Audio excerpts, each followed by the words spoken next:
नमस्कार विद्यार्थियों, मैं सवय सिंह एक बार पुनः आपका एनवीरा एजुकेशन यूट्यूब चैनल के माध्यम से हार्दिक अभिनंदन करता हूं, स्वागत करता हूं। साथियों, हमने पिछले जो अपना वीडियो है उसमें भारत के प्रमुख महाजनपद जो शुरू किए थे उसमें हमने 5 से 6 महाजनपदों का ऐतिहासिक जानकारी संपूर्ण विस्तार सहित हमने देख लिया। आज हम लेके आए हैं साथियों इस चैप्टर का भाग 2, षोडश महाजनपद जो हैं, इसका दूसरा भाग आज हम लेके आए हैं सविस्तार जानकारियों के साथ में। और प्राचीन कालीन जो भारत के अंदर प्रमुख रूप से जो राज्य जिसे हम महाजनपद कह सकते हैं उनकी स्थिति है, वंश हैं और अनेक विशेष विवरण के बारे में हम जरूर डिस्कशन करेंगे। तो आज अपना जो अगला महाजनपद है उसके बारे में डिटेल शुरू करने हैं, जिसका नाम है चेदी महाजनपद।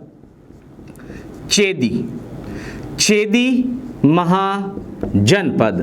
चेदी महाजनपद कहाँ पड़ता था और इसकी राजधानी क्या थी और इसकी राजधानी को और अन्य किस नाम से जाना जाता है और ऐतिहासिक विवरण जो है चेदी का किस प्रकार भारत में प्रसिद्ध हुआ था, इसकी जानकारी लेते हैं। तो चेदी महाजनपद जो है यह बुंदेलखंड के पूर्व में था। बुंदेलखंड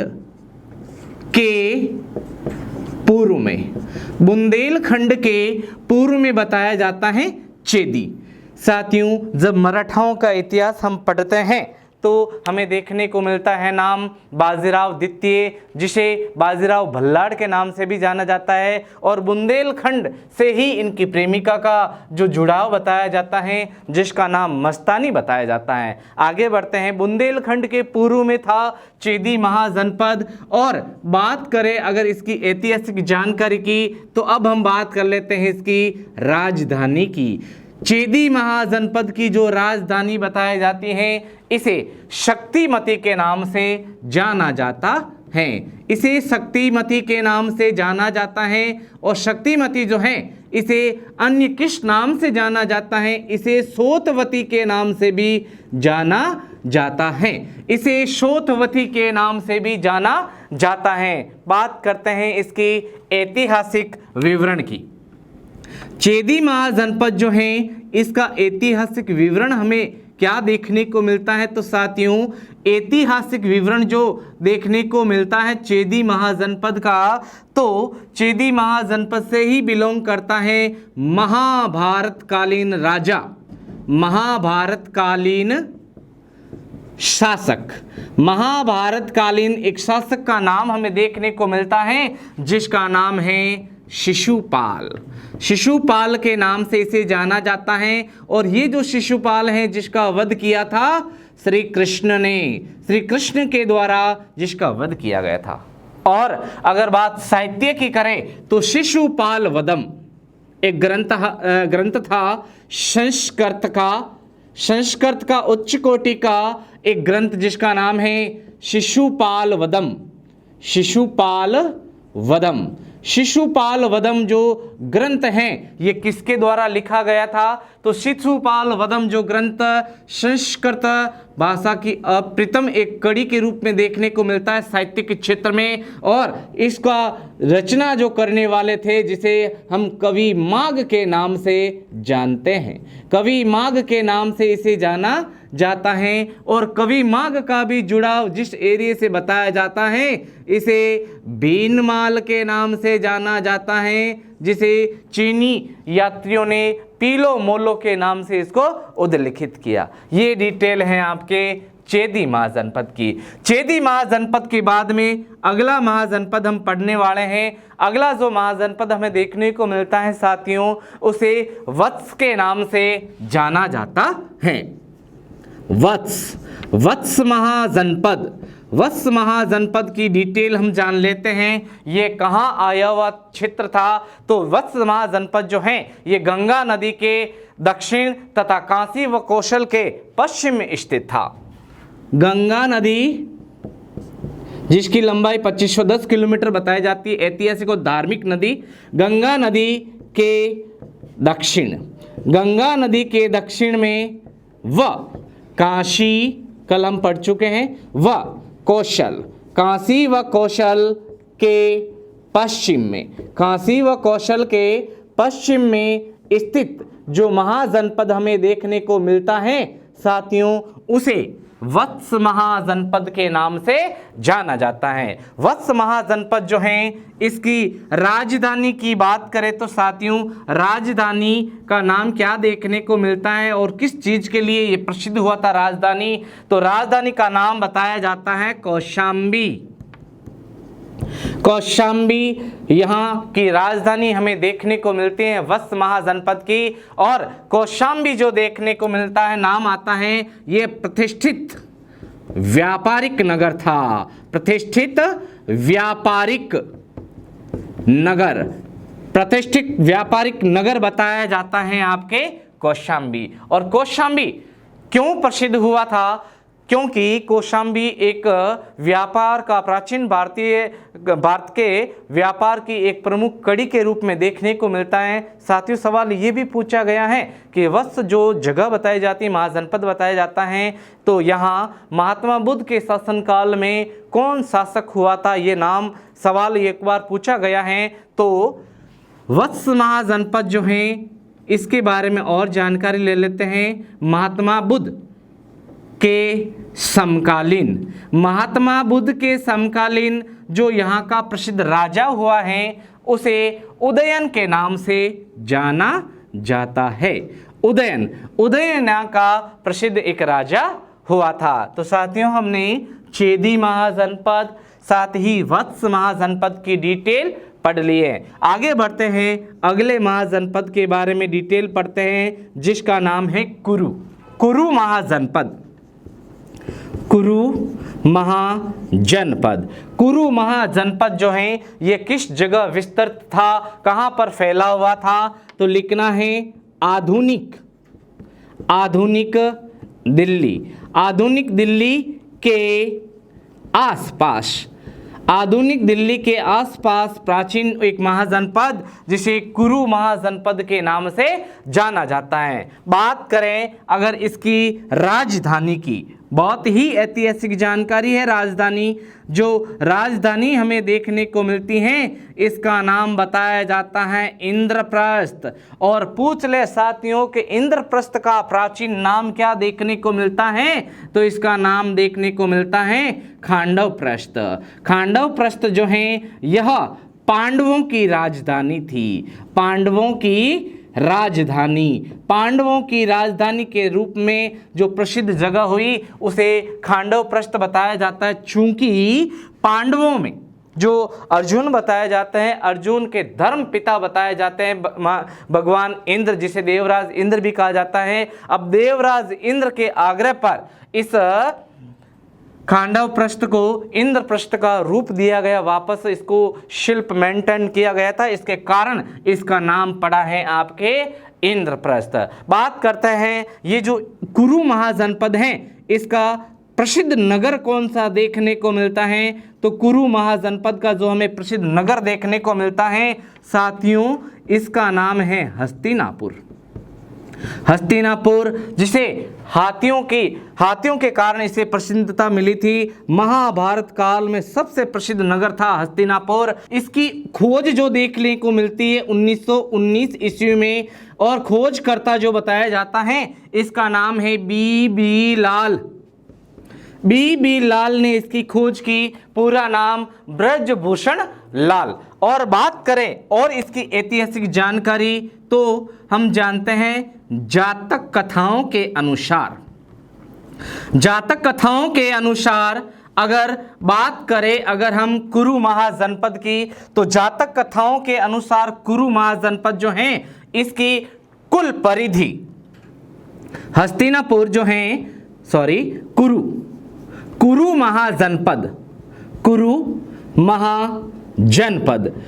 महाजनपद जो है, इसकी कुल परिधि बताई जाती हैं आपके 2000 मील। 2000 मील बताई जाती हैं कुल परिधि किसकी? कुरु महाजनपद की। ये हमें किससे जानने को मिलता है साथियों?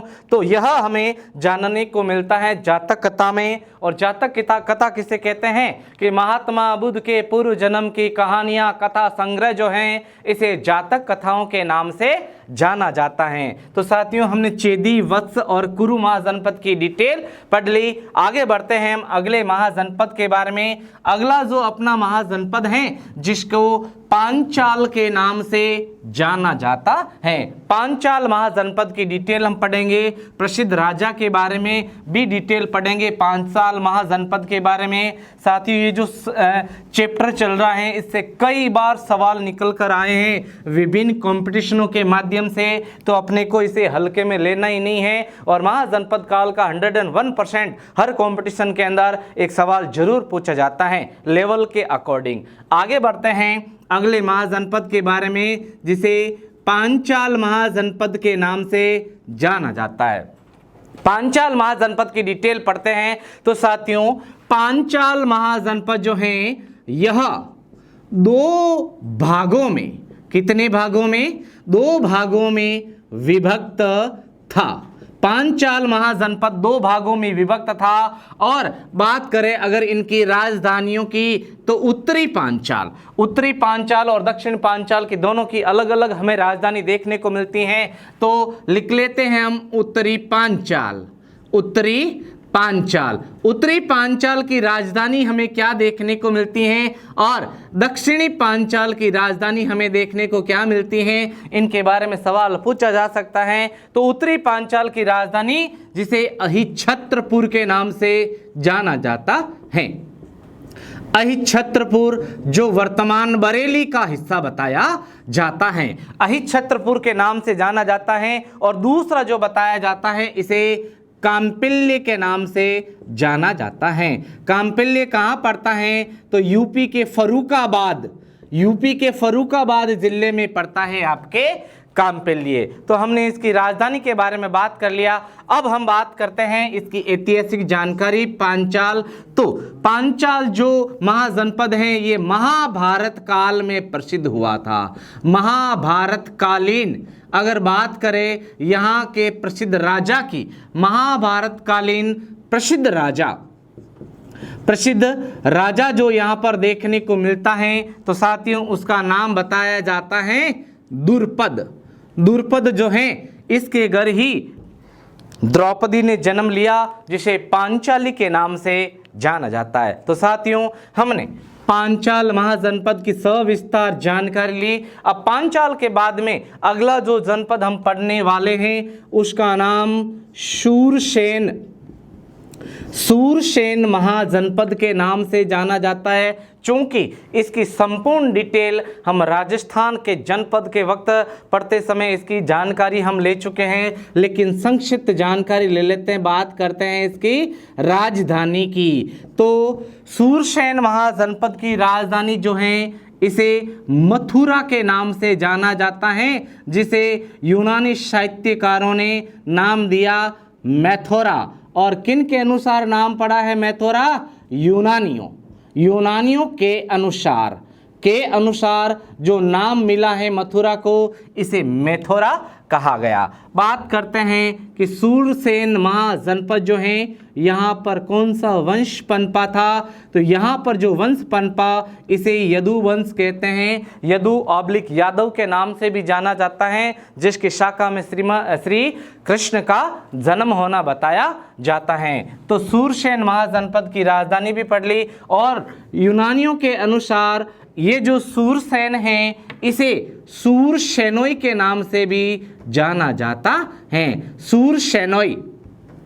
सूरसेनोई के नाम से भी इसे जाना जाता है। बाकी विस्तृत जो जानकारी है वो अपने राजस्थान के जनपद में आपको अवश्य देखने को मिलेगी। आगे बढ़ते हैं अगले महाजनपद का नाम, जिसे अश्मक के नाम से जाना जाता है।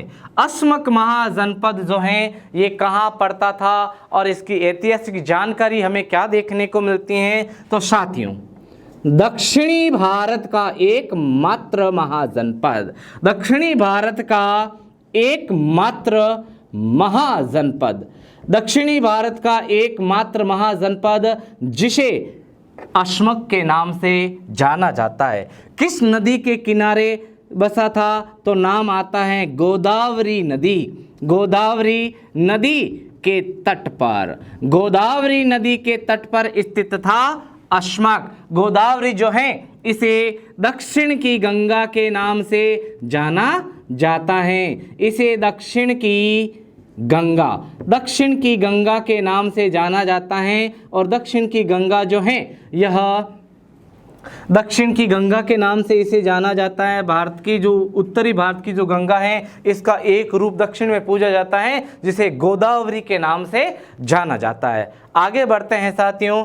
अश्मक जो है और क्यों प्रसिद्ध हुआ था, इसकी राजधानी क्या देखने को मिलती है? तो अश्मक महाजनपद की जो राजधानी हमें देखने को मिलती है साथियों, इसे अश्मक की जो राजधानी है इसे पोतली या पोदन के नाम से जाना जाता है। पोतली या इसे पोदन के नाम से भी जाना जाता है। इसे पोदन के नाम से भी जाना जाता है चूंकि अश्मक महाजनपद जो है इसे अंततः या बाद में, अश्मक महाजनपद को बाद में अवंती ने अपने में विलय कर लिया। अपनी शक्ति के बदौलत अपने में विलय कर लिया। तो साथियों, हमने अश्मक महाजनपद की डिटेल पढ़ ली है, पांचाल, सूरसेन और अश्मक। अब आप पांचाल, सूरसेन और अश्मक के बाद में अगला जो महाजनपद हम लेने वाले हैं उसका नाम है अवंती। इसको आप स्क्रीनशॉट के माध्यम से अपने नोट्स के अंदर संजो सकते हैं। आगे बढ़ते हैं। अगला जो महाजनपद है जिसे अवंती के नाम से जाना जाता है। अवंती क्यों प्रसिद्ध हुआ था, इसकी ऐतिहासिक जानकारी के बारे में भी हम जरूर चर्चा करेंगे। तो साथियों, अगला जो महाजनपद है इसे अवंती के नाम से जाना जाता है। अवंती महाजनपद क्यों प्रसिद्ध हुआ था, ये कहां पर फैला हुआ था? तो लिखना है वर्तमान उज्जैन। उज्जैन कहाँ पड़ता है? तो बताना चाहूँगा, यह वर्तमान पश्चिमी व मध्य मालवा, उज्जैन का भाग पश्चिमी व मध्य मालवा, उज्जैन जिसका पश्चिमी व मध्य मालवा का जो भाग है वहाँ पड़ता था आपके अवंती। और यह कहाँ तक विस्तृत था? तो नर्मदा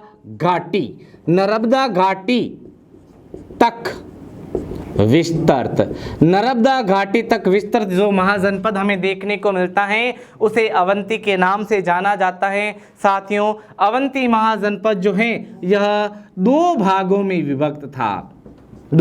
में विभक्त देखने को हमें मिलता है और इनकी दोनों की अलग अलग राजधानियां हमें देखने को मिलती हैं।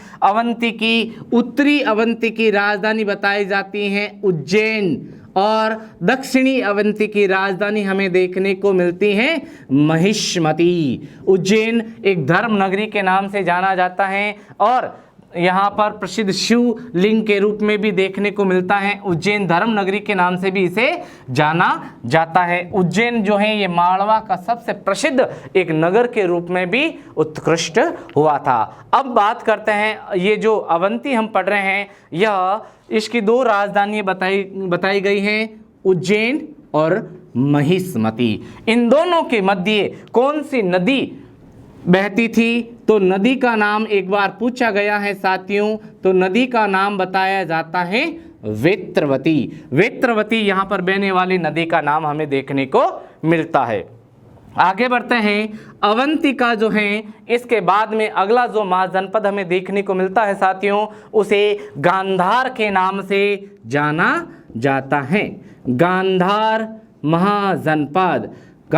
महाजनपद अपनी ऐतिहासिक विरासत लिए हुए जो अपने को बहुत सारे ऐतिहासिक साक्ष्य उदाहरण पेश करता है। अब ये पड़ता कहाँ है? तो पाकिस्तान के पेशावर व रावलपिंडी। वर्तमान पाकिस्तान के पेशावर व रावलपिंडी। वर्तमान पाकिस्तान के पेशावर व रावलपिंडी, साथ ही एक और जगह बताई जाती है जहां तक ये विस्तृत रूप से देखने को मिलता है, वो है अफगानिस्तान के पूर्व में। अफगानिस्तान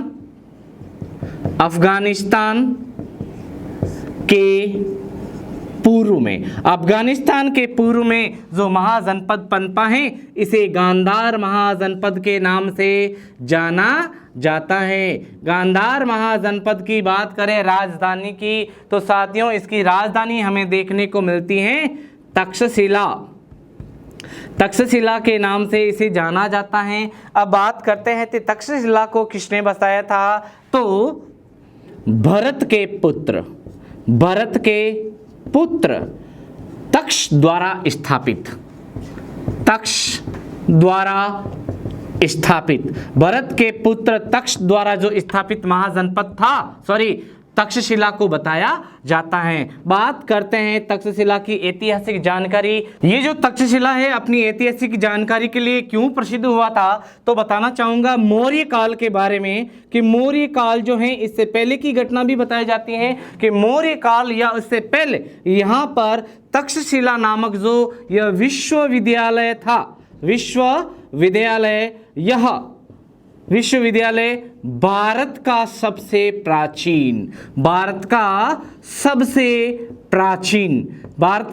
प्राचीन विश्वविद्यालय कौन सा देखने को मिलता है, उसे तक्षशिला के नाम से जाना जाता है। इस तक्षशिला विश्वविद्यालय के प्राचार्य के रूप में कौन प्रसिद्ध हुआ, तो नाम आता है आपके चाणक्य। और चाणक्य जो है इसे कौटिल्य भी कहा जाता है, इसे विष्णुगुप्त के नाम से भी जाना जाता है, जिसने प्रसिद्ध पुस्तक अर्थशास्त्र की रचना की थी। और मौर्यकालीन जो आर्थिक है, राजनीतिक है, सामाजिक स्थिति का जो विश्लेषण है, लेखा जोखा है, वो हमें चाणक्य की पुस्तक अर्थशास्त्र में देखने को मिलता है।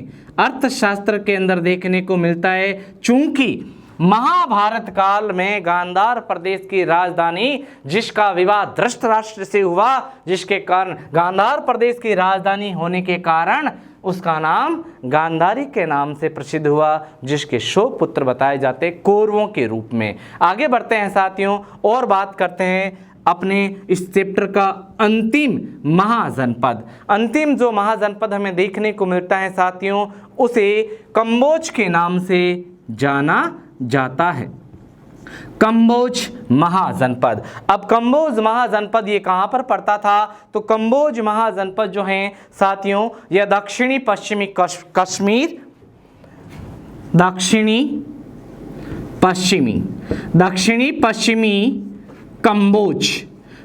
पश्चिमी कंबोज व काफिरिस्तान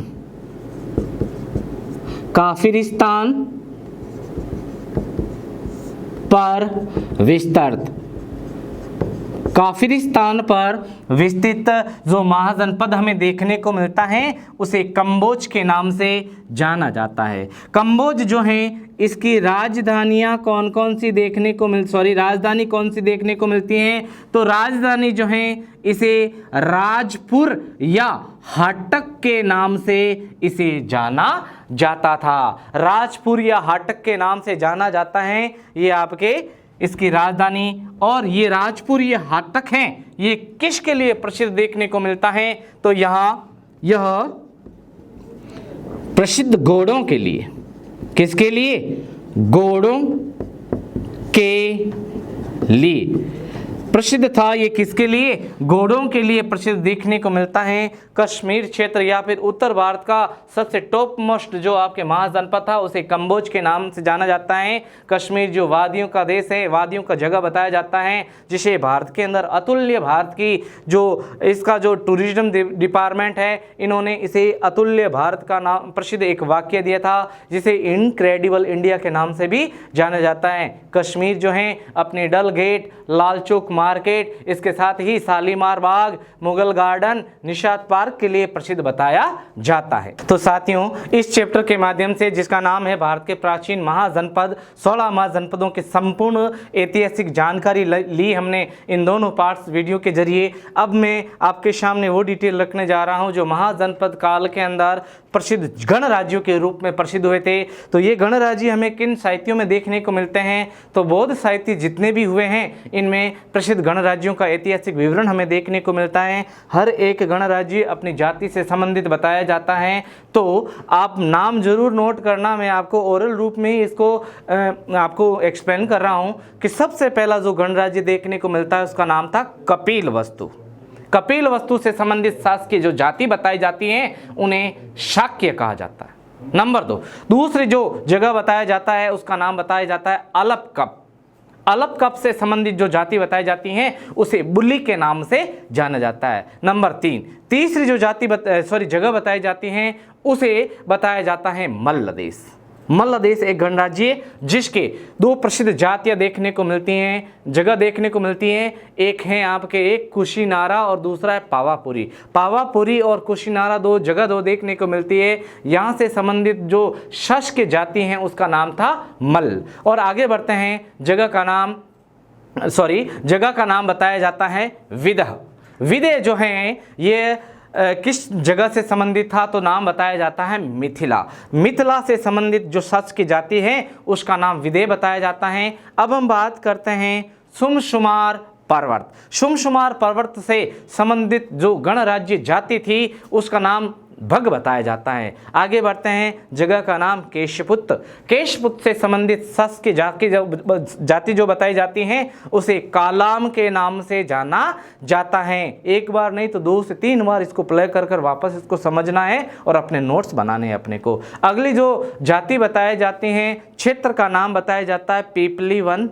पीपलीवन चूंकि मोर के लिए प्रसिद्ध था, मयूर देश भी कहा जाता है। तो यहाँ पर जो शासकीय जाति प्रसिद्ध हुई है इसे मौर्य जाति के नाम से जाना जाता है। अगली जो शासकीय जाति हैं जो अपने गणराज्य के लिए प्रसिद्ध हुई, तो जगह का नाम है रामग्राम। रामग्राम से संबंधित जो शासकीय जाति हैं उसे कोल्य के नाम से जाना जाता है। और इसमें सबसे अंतिम जो गणराज्य देखने को मिलता है उसका नाम वैशाली। और वैशाली से संबंधित जो शासकीय जाति हमें देखने को मिलती हैं उसे लिच्छवी के नाम से जाना जाता है। साथियों, हमने महाजनपद 16 महाजनपदों की सविस्तार जानकारी ली है।